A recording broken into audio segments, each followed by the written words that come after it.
Hello বন্ধুরা, কেমন আছো তোমরা সবাই? আমি তো ভীষণ ভালো আছি। ননদের বিয়ে বলে কথা, মেহেন্দি পরবো না তা তো হতেই পারে না। তো মেহেন্দি পরার আগে বিকেলবেলা আমি চলে গেছিলাম পার্লারে। তো দেখতেই পাচ্ছ আমার আইব্রোর অবস্থাটা। তো পার্লারে এসে দেখি ইয়া বড় লাইন, আমি সবার পেছনে পড়েছি। আর এখন যেহেতু বিয়ের সিজন চলছে, এর জন্য পার্লারে অনেকটাই ভিড়। এখন আমি বসে ভেতরে যতগুলো লোক ছিল সববার হয়ে যাওয়ার পর আমি আইব্রোটা করেছি। আর তখন কোনো ভিডিও ক্লিক নেওয়া হয়নি, যেহেতু ফোন ধরার মতো কেউ ছিল না, যেহেতু আমি একাই গেছিলাম এর জন্য। তারপর বাড়ি চলে এসেছি, এসে দেখি মেহেন্দি দাদাটা বসেছিল, মানে মেহেন্দি আর্টিস্ট দাদাটা বসেছিল।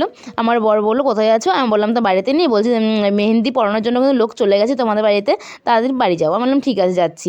তো দেখতেই পাচ্ছি দাদাটা মেহেন্দি পড়াচ্ছে। আর দাদাটা হাতে অনেকটা মানে সময় কম ছিল, যেহেতু আমার ননদকে পড়িয়েছিল ব্রাইডাল। তো সেটা পড়াতে অনেকটা টাইম লেগে গেছিলো, দু হাত ভরে পড়িয়েছিল। তারপরে আমাকে বললো যে এখন আমার ট্রেন ধরা তাড়াহুড়ো আছে, তাহলে তোমাকে আমি সিম্পলের মধ্যে পড়াচ্ছি। আমি বললাম ঠিক আছে। তো দেখতেই পাচ্ছ, আর এখানে পর্ণা সিরিয়াল হচ্ছে দেখো। তো ঠাম্মা টিভি দেখতে দেখতে শুয়েই পড়েছে, মানে ঘুমিয়ে পড়েছে। দাদাটা আমাকে পড়িয়ে দিচ্ছে। বন্ধুরা, শেষমেশ আমার মেহেন্দি পড়া কমপ্লিট হলো, দেখতেই পাচ্ছ।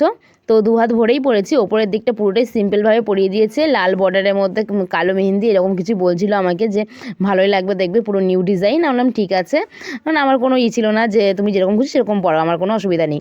তারপরে ভাইকে বললাম যে আমাকে একটু মানে ভিডিও করে দেওয়ার জন্য, তোমাদের দেখাবো এর জন্য।